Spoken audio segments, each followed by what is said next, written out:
Today we are presenting the Gemini Wine Company, David Hale. I'm going to turn over the program to David. David, it's you, and you. All right. Next slide. Well, good morning, everyone. My name is David Hale, Gemini Wine Company. I live in Falls Church. My business is in Annandale. I'm an online wine retailer, so I have an internet-based web-based wine store. I keep my inventory in the office in Annandale, and then I do home deliveries in DC, Northern Virginia, and I do some wine events and things. The challenge question that I posed and that Jen quickly told me I had to elucidate because it's murky is how do I market my business and increase its visibility in a manner which is authentic to me? So this really came quickly. I'll take 30 seconds to explain it. I was having a conversation with a colleague who runs a brick and mortar wine store. He was talking about thinking about whether I was a business and therefore pushing everything towards an entity, or whether I was a profession or a service brand where I was pushing myself. And the thing that I'm struggling with is that when I go to market myself, I find a lot of social media self-promotional and disingenuous. And so what I found was that, are there ways to market myself that would allow me to promote my brand and me, because I'm a one-person business, but at the same time, be authentic and true to, I'm not a boastful person, so I just have a hard time with that, despite my background as a performing arts major. It doesn't come naturally to me to talk and bloviate about myself. So that's my question. Next slide, please. So this is me. As I said, was a performing arts kid. So later when you offer help, I'm really good with rejection. I've dealt with it a lot. And so I'm willing and open to feedback. Throughout that process of school, I've been working in restaurants and hospitality and the wine business for more than 25 years now. I worked for Hilton Hotels, Westin Hotels, Starwood, worked in Washington, D.C. for Michel Richard when Citronelle and Central were winning James Beard Awards. I was a sommelier at Citronelle and a wine director and general manager at Central. After that, I took 7 years to go work with some locally based importers who imported wine from France and Spain and Portugal, Italy. And then my job there was to sell those wines to the in this area. And then in 2022, starting there, I started Gemini Wine Company. The idea was basically to take everything that I, loved about the wine business, and put it all into one package and be able to concentrate on those specific things as much as possible. So sourcing great things, finding great wines, interacting with my clients on a very personal, like one-to-one level, so I could personalize it, and then doing tastings and events where I could, again, be in front of people and try to get some of the more sales skews, cold aspects of wine industry and the spirits industry out of my life. Next slide, please. So yes, I was founded in 22. I opened the website in late February of 22, started delivering to subscribers in March of that year. So this is basically like my second anniversary right now. And started selling things then. And then, like I said, I operate out of Northern Virginia and DC. So again, just to confirm, I'm not a distributor. I'm not a wholesaler. I can't sell to restaurants or business entities. I sell directly to you, the consumer, and I bring those wines to you myself in person. Next slide, please. So yeah, this is my little tagline. Wine is not a luxury. It's a luxurious necessity. It's something that can take your life and you can make in minutes memories. You can make things slow down. You can manipulate time with wine. I truly believe it. You can take an aged wine to celebrate a special occasion, and you immediately have this amazing sense of history as you're sharing it with whomever you're sharing it with. You can make time slow down with a great companion or a friend that you haven't caught up with in a long time. So that's what I want to come across about that. And the way I do that is by selecting wines that actually cause people to stop and think about what they're tasting and actually view it, even if it's a little house wine and they're having just friends over on a weeknight, that it actually causes you to stop and pay attention. So you can see there. Convenient delivery. Yes, I'm bringing these wines directly to my customers, my clients. Education without judgment. It's a big thing for me. I want to pass along the knowledge that I have, and I have a lot of boots on the ground experience, whether it's working restaurant floors, visiting wineries abroad and here domestically.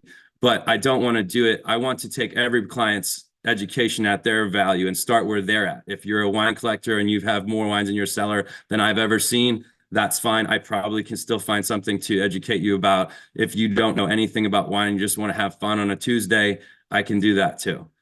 And then unique experiences and opportunities, that kind of comes into that play to create events that cater specifically to what those clients, whether it's businesses, personally, what they need. Thanks. Next. So how I generate revenue, I have an online retail sales store. It's called the Mercury Shop. It's on my website, GeminiWineCompany.com. It directs you to that. There's 2 monthly wine memberships that are themed at 2 different price tiers.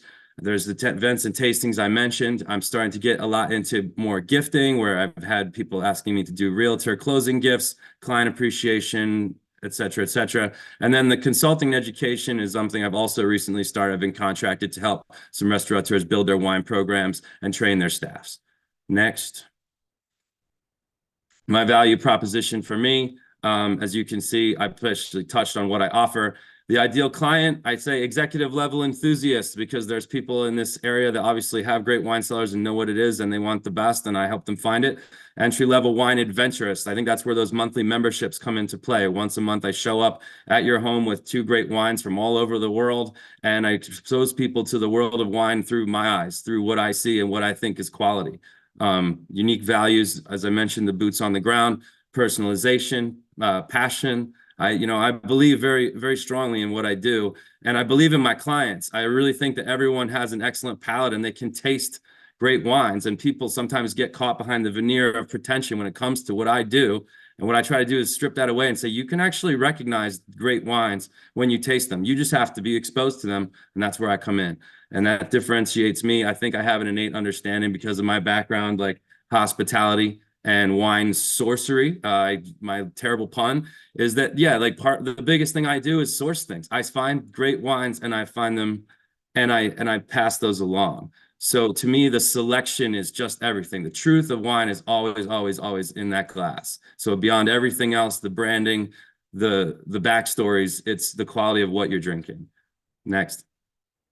Target audiences. I think the biggest thing that I'd love to try to connect more with is businesses that would like to hit refresh on their typical guest speaker and event. Yes, I can stand behind a table and pour wines, but I think my skill set goes beyond that. I can speak to specific topics and themes.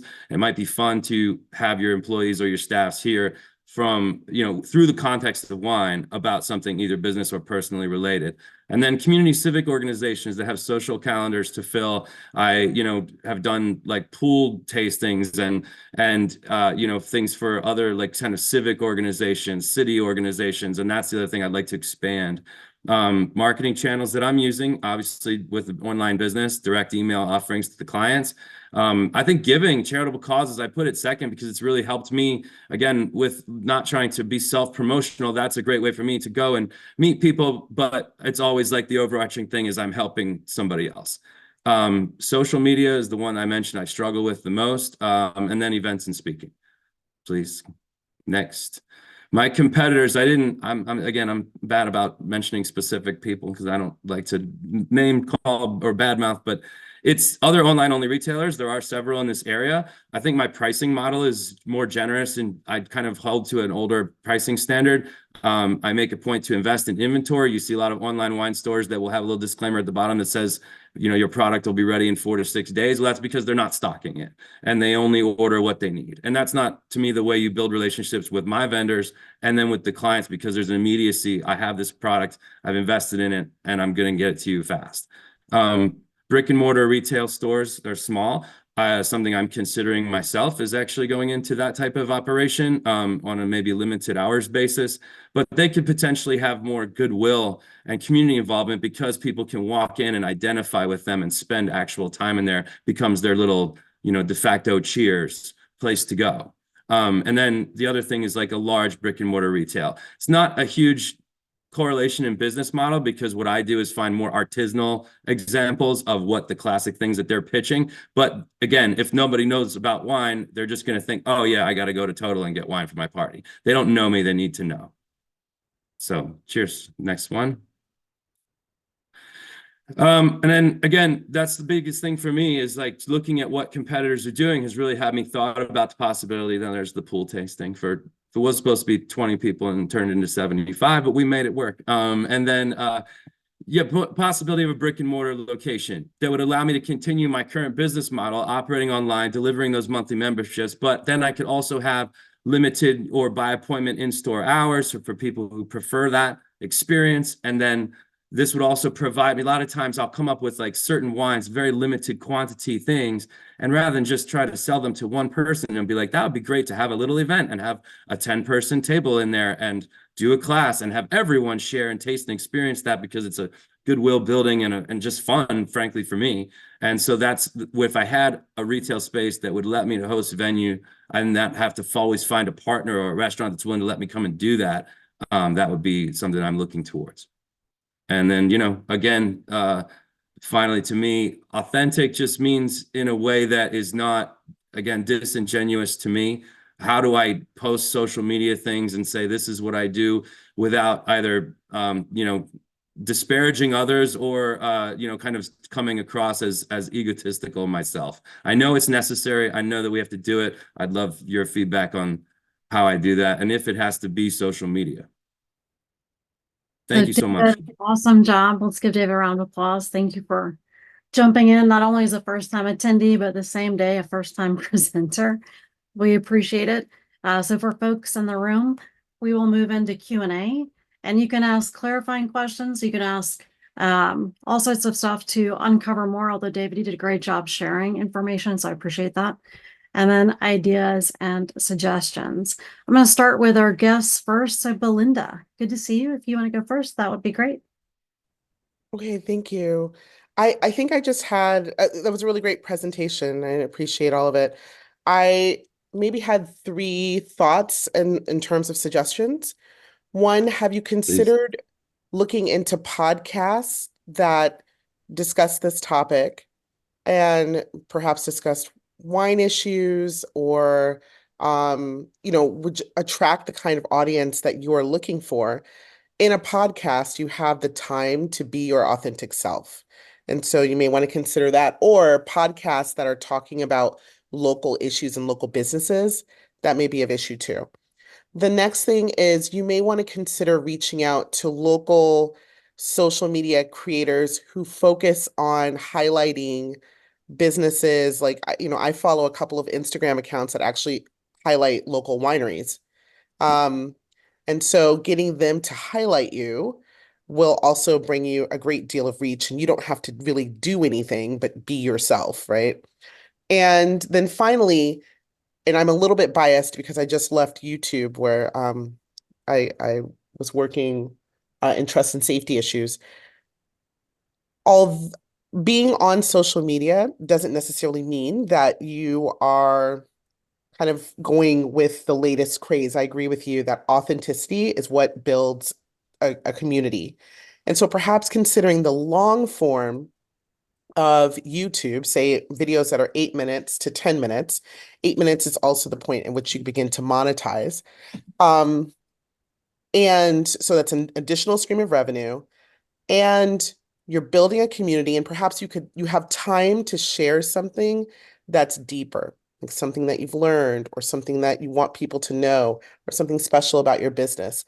You don't necessarily have to go into short form video, which can be difficult to be authentic. I'll stop there, but thank you. Yeah, thank you so much. Those are, and I'm sorry, I'm writing them down and I'll keep short answers, but I have considered like kind of doing my own podcast or joining others. It's just something that I have admittedly got caught up in day to day just running the business, but I definitely something I want to do. As far as the seeking outside help to do social media, absolutely, and it's something that in 2024 I have to do. I think, again, for the reasons that I enumerated earlier. And then YouTube, like I had thought, yeah, I think that's a great idea because, again, I tend to talk, one, but two, like that, yeah, I could share something and feel like I was providing an experience and not just being like, look at me. So that would be something that is a great idea. Thank you so much. Belinda, way Um, to kick us off with Jen, three big treasure drops. Ken, if you can want I, to, yeah, go ahead. can I interject real quickly for a Sure. second? David, we will be providing you with the chat, and we will also be providing you with the video. So you'll have access to all of this. I want to lift the burden of note taking off of you so that Oh you yeah, can sorry. concentrate. The other thing is that in order to allow more participation, for you to get more varied ideas, if you can hold your response to people's input short, then we'll be able to get to more people around the horn. Yep. So let me share that with you, and then we'll move on. That was perfect. And your answers, David, were short and concise. So that was great. Melinda, just want to make sure you're unmuted. And then we'll go to Reggie and Thanks, Emmanuel. Jen. When you want to follow your passions and be, or when you want to be authentic, I usually give my clients wisdom to follow your passions besides restaurant business and other things in some way, so that you used to be able to define your passions. Is if you walk into a bookstore, what section would you go to? Or what kind of books do you like to read? Or what kind of music do you like? There's a way you could tie this into some of your own personal passions and bring it with you, it's a really good way to meet other people that have things in common and explore their opportunities with everything. I also wrote down a real question and something I thought very unique. There are a lot of online or in-your-face wine companies that do what you're doing, but it sounds like you're in this as a solo entrepreneur. You're not working with other networking companies or stuff. You're sourcing this on your own. And if that's the case, that's a great niche, because I really feel strongly as a wine snob, and my husband and I have been this forever, is that the online networking companies just represent one vineyard and they're doing the same thing. You're going out and selecting things for people, and that's very, very unique.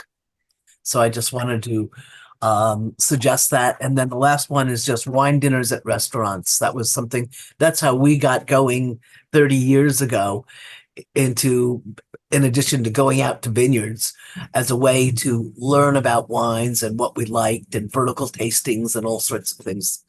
Fantastic. Thank you for that, Melinda. And folks who are our guests, please make sure we keep our comments short too. And if there's something you think of, you can also drop it in chat. Reggie, I see you have your hand up, and your video is off if you wanted to turn on your video, but no stress either way. And Reggie, I may come back to you. All right, I'm going to come back to Reggie. Emmanuel, if you want to go ahead. Hi, David. Excellent Hey, presentation. Emmanuel. I really want to ask about how we can incorporate your educational, informational presentations to tours. And because you're not affiliated with any region, it becomes extremely difficult. I wonder how you answer that. Yeah, I think that with regard to travel or consulting or being part of that, I feel like not being representative or a brand ambassador for a specific region is actually something that can be, exploited in a good opportunity, because then I could come along and offer in a variety of areas or places. Now, obviously, I have countries that I've traveled to more, France, things like that, or would be more in my wheelhouse and where I would know more vineyards and be able to do like setups. But in general, I feel like I can speak to wines from all over. And I'm sorry, that could be something that you even do, not bringing me along. I think it would be a great, as I just think about a follow-up, maybe like people go on a tour with you, they come back from Greece and there's a follow-up tasting where I have Greek wine and we kind of go over their tour and have a little like, you're still there type of thing, make them feel good. Great idea. Thanks, Emmanuel, for sharing that. Reggie. Hey, David, great presentation. So just a couple of thoughts. So you seem to be a person that is very values based, and I was going to your website and kind of looking for that because you have a certain business model that speaks to your values, like the way you do certain things, and so I think I think it would be advantageous to be clear about that and maybe put that on the website or sort of lead with that in your marketing. One, because people are drawn to shared values, and it would attract the people that you want to attract and deter maybe those that you don't want to attract. And it would allow you, when you go to create whatever marketing channels you choose, to do it in a way that feels aligned with those values. And that way it's just clear. It's clear to you. It's clear to everybody that you engage with. And it will inform how you continue to grow your business. Another idea is just to make it more about experiences. You used that word a few times when you talked about travel and just your background. So think about people, places, and things, because those are people.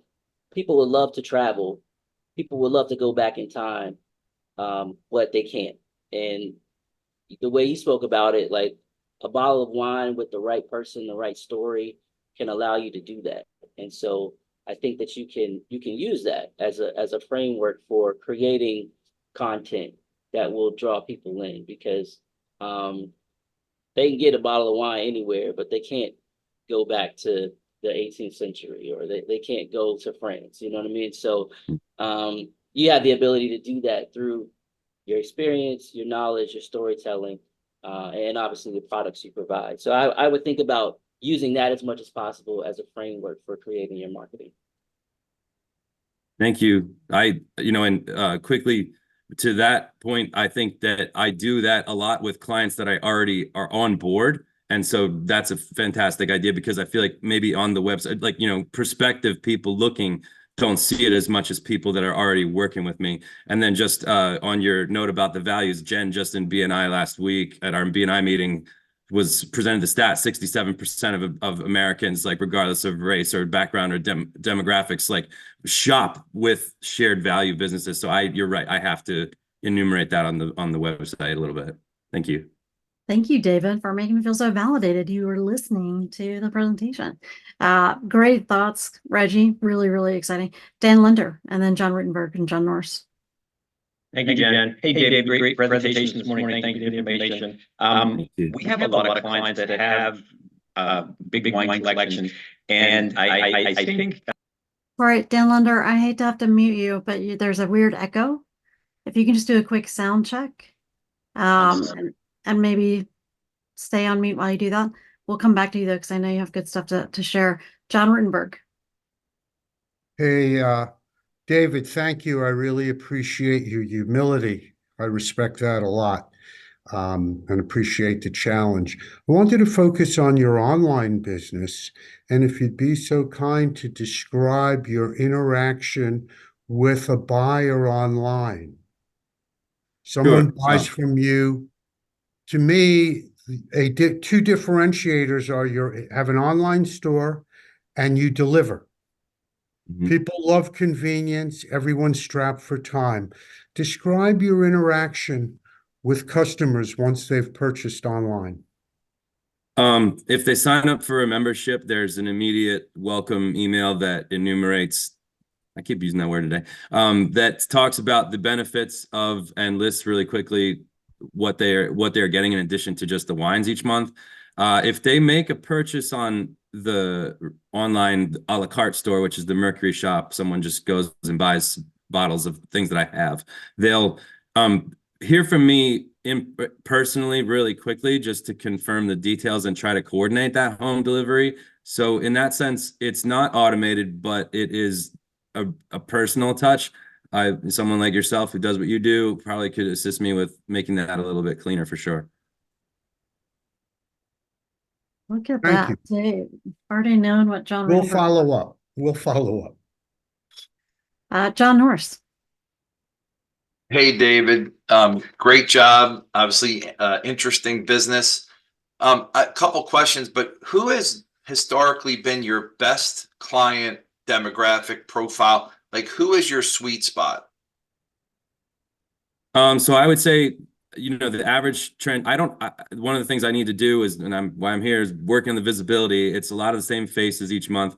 However, the average online transaction on my store is probably a little over $300, like depending on the month. So when people come, they do spend and they buy in either quantities or they buy higher end wines. So I would say it's kind of the clients that are historically been my best are sort of like executive level people that either order mixed cases from me on the regular or who I see every once in a while and outfit them with. But as far as like the bread and butter of the business is also the monthly memberships. So these people that just want to be exposed to great wines and have more like what I call home wines instead of house wines, something that's just a little bit more memorable. I think those are the two levels that are best.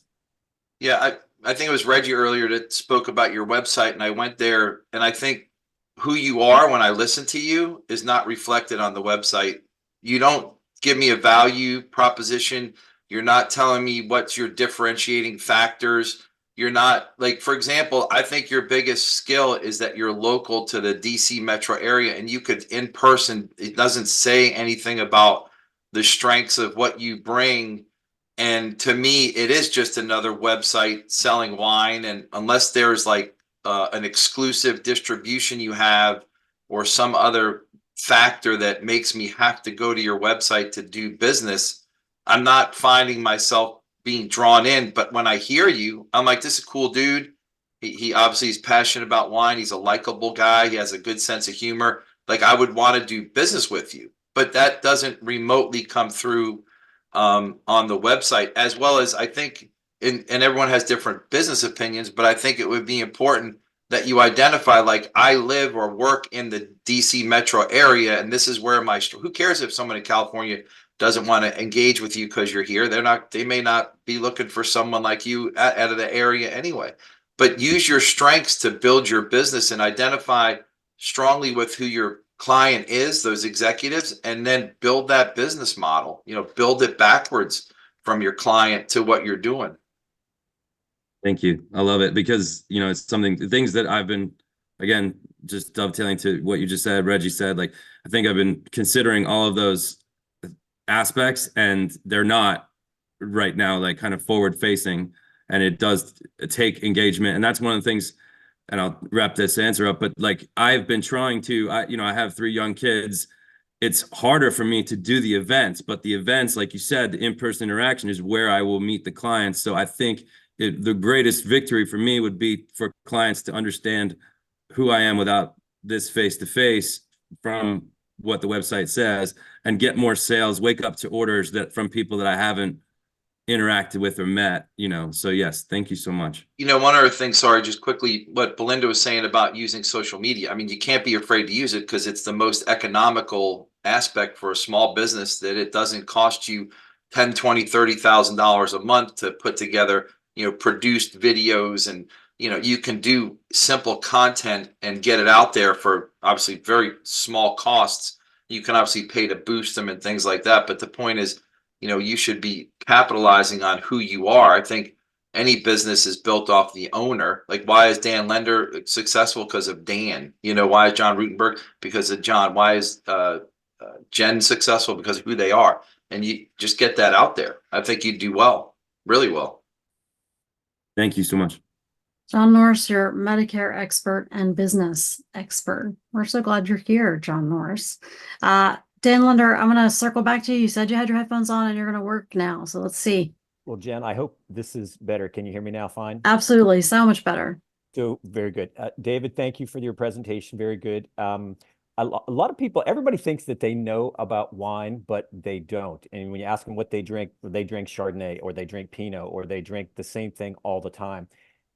People don't know what they don't know. And I think the people that would use your service and pay for it, which is the most important thing, are probably have a higher level of dispensable income. We have a lot of clients with big wine collections, but and because they have the wealth to buy it, but I don't know that they all know about wine. So my advice would be to associate with yourself, and you may already be doing this with such resources that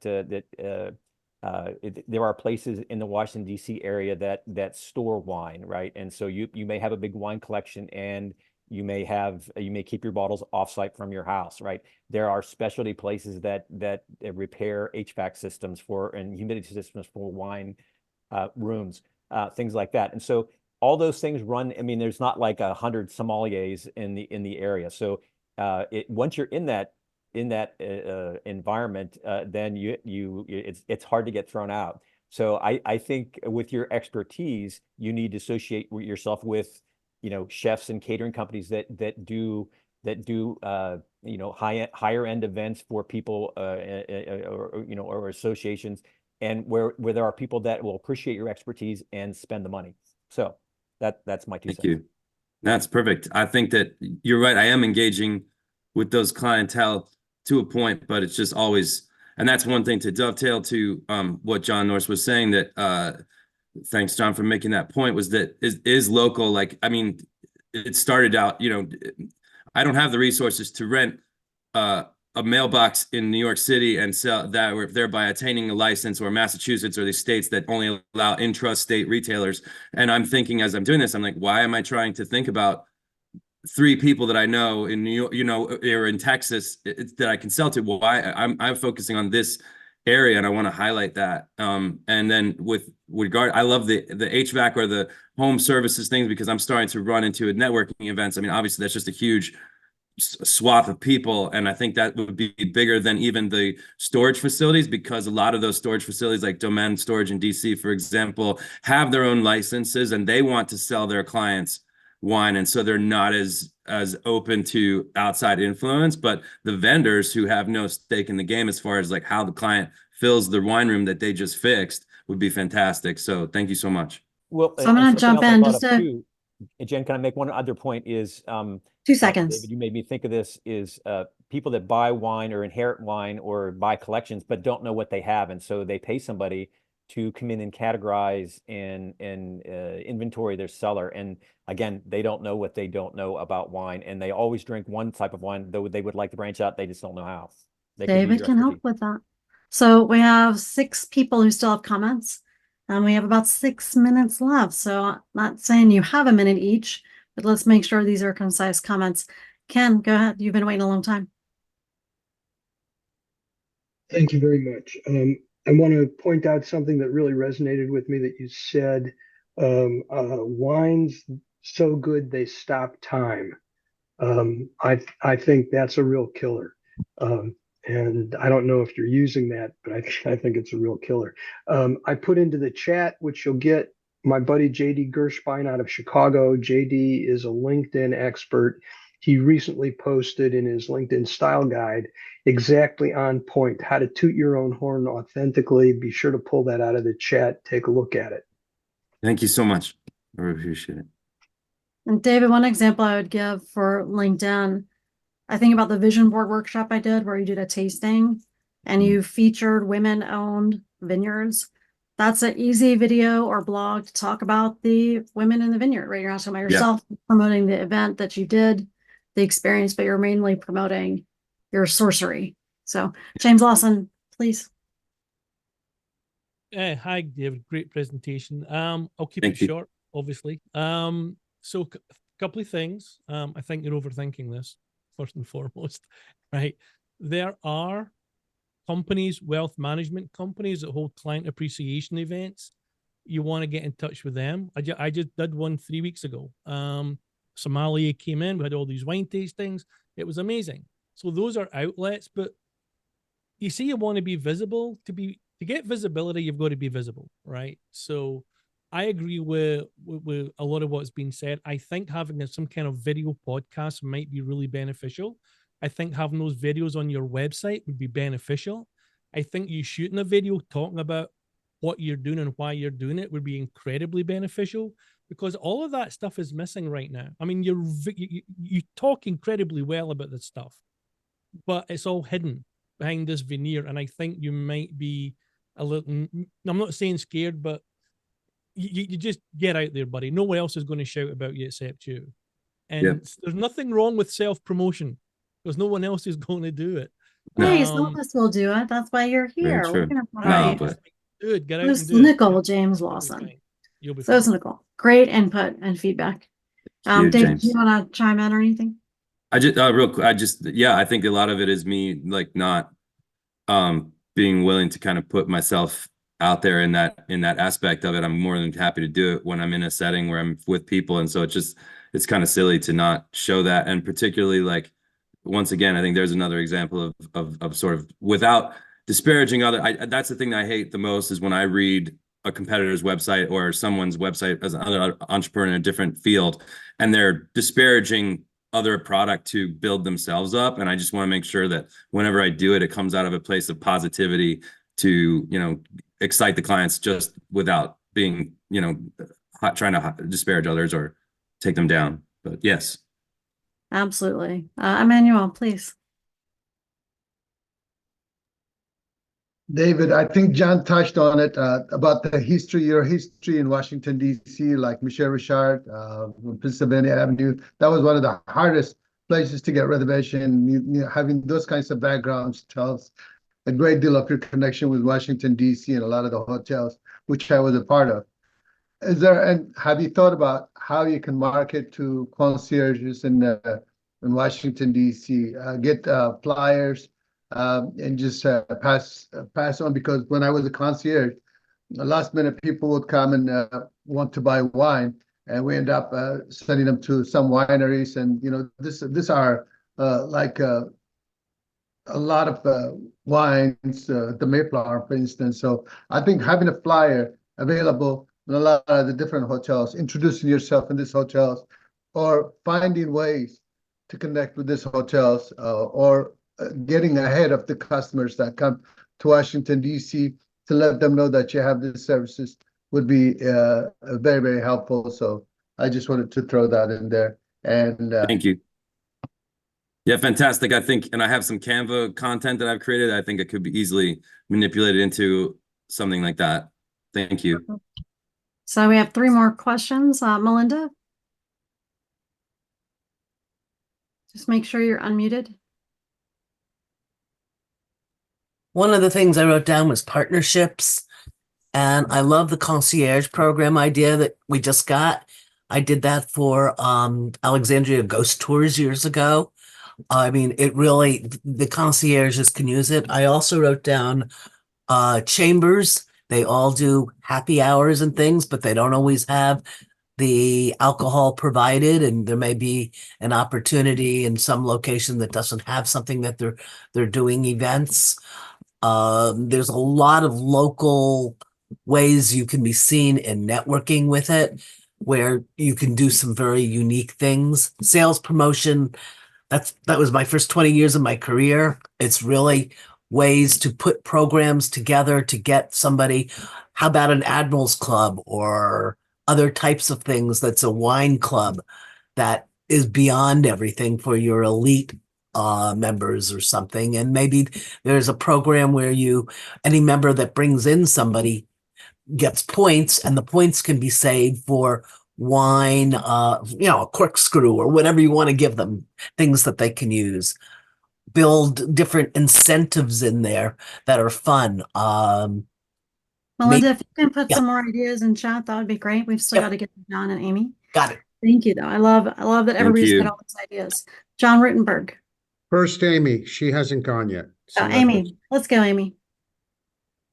John, you are a gentleman. David, thank you for this. It's interesting to me how much of their overlap there is, considering my current challenges. So I'd love to chat offline if you have time. I live in Falls Church too. Two fast things for you. One, you were talking about experiences and not sure if you want to step into brick and mortar. Airbnbs, they have an experience program that you can do either with their guests that are already in an Airbnb, or you can rent the Airbnb and do them there. I've done a couple bridal showers through that Airbnb experiences, which is kind of cool. We do a whole s'mores thing. And the other thing that came up, and I'm not sure who mentioned it first, it may have been Dan, with the curating collections. maybe considering partnering with real estate, either the agents themselves or with the agency itself, for folks who are downsizing. How do you curate the collection and get it to other people, or how are you curating it for smaller spaces and considering the environmental impacts in there too? Those are my two things. Thank you, John. And thank you, David. Thank you so much. Yeah. Super creative. Love all these targeted messages. John Rinberg, you want to wrap us up? Sure. Well, very quickly, 2 points. Social media that speaks about wine, comparing and contrasting 2 or 3 Cabernets, for example. I'm way past my knowledge base. I'm a Boone's Farm guy from way back, but putting that aside, it doesn't have to be about you. You establish your credibility with your expertise and as a resource when you talk about a particular wine or pairing wine with a food. That's interesting to people. The second point, certainly in the Washington, D.C. area, there are hundreds of golf tournaments per year put on by trade associations. And being, at the end of the day, sponsoring the happy hour or the wine tasting, you're talking to, I believe, the executive level segment of your marketplace at those golf tournaments. Yeah. Thank you. You bet. Yeah. Thanks for being here today, David. No, I thank you all so much. I particularly what you did, like with the collaboration and I think just touching on one thing for me is very important, is that advocacy as well. It's like that way it becomes not of myself, but I'm talking about a woman winemaker who literally does everything from vineyard to painting the bottles herself. Like that type of thing is important to me. So I need to highlight that. That's cool. Shall I ask this important question? Please do so. So, David, in addition to everything else you've heard, what else can our 1 Million Cups community do to help you?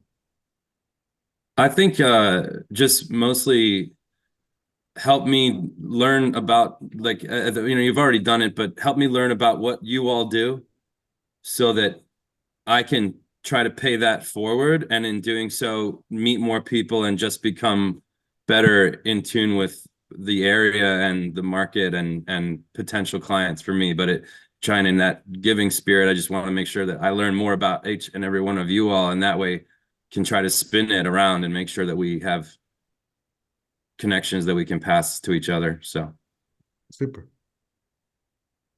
Well, the first meeting in April is in person, so we can do a joint marshmallow eating wine tasting. I'm just saying. I know we get a lot of people there, so we're happy to promote you and share. Again, you'll get the recording and the chat and everything. Next week's presenter, it could be you. So if this is something you are interested in doing, David was fantastic, filled out his form, which created his slides, couple minor tweaks, and all was good. So if you want to have a light lift and present next week, we're happy to help you and get you there. If you just want to attend again or invite someone, please, that would be great as well. But we're here for everybody. So thank you for joining us. Ken, I'm going to hand it over to you to wrap us up. Okay. Becoming an organizer. If you'd like to have the interesting experience of hanging out with us, developing the kind of friendships that we've developed as organizers, you can also have the challenge of developing your leadership, collaboration, marketing, and coaching skills, as well as gaining special visibility for your business. And you get the good, warm feeling of contributing to entrepreneurship in our community. I think it's a great value proposition to be an organizer. Seriously consider joining us as one. Just type me into the chat and we'll find you. Upcoming events. This little QR code down in the bottom will send you off to the Central Fairfax Chamber of Commerce events list, which is just huge, to plug you into the things that are going on in the community. Let me just mention a couple of them. There's a Women's History Month reception at the Tower Club in Tysons. I'm sure that that's going to be a party. There's a Start a Business Legal Steps program that's free from the Small Business Development Center coming up very soon. Actually, it So looks like soon that one it's in got the by us. plans. A couple Yeah. of these got by us. So we'll leave that. I also want to give a shout out to the Veterans Growing America business pop-up in Prince William County. It's a great place to support veterans. It's a great place to be in touch with interesting people who are selling interesting stuff. And then I put into the chat for you, David, about Wander In, which is a retail pop-up in Fairfax City from Tess Rollins. That may be something to investigate for you with your retail predilections. David, thank you for being our March 20th presenter. We have a open slot, as Jen mentioned, for next week. We will be hybrid in person with Amy Hughes and her Marshmallow Madness, although she doesn't call it that. And then April 10th is Sweetgrass Advisory, a consulting firm. We have open spaces towards the end of April where you can have us help you the same way we helped David today. Next slide. Hook up with us. Social media works. Connect with us at all of these platforms. And then please, as you receive our messaging, share it with your network. Comment, repost, all of those great things that you know how to do. You can find all of our links in one place on this QR code. Hurry up and grab it. Next slide. We will stick around for a short while. This is the official end of our meeting. Jen, if you'll shut down the recording, that'll be great. And then we'll have the opportunity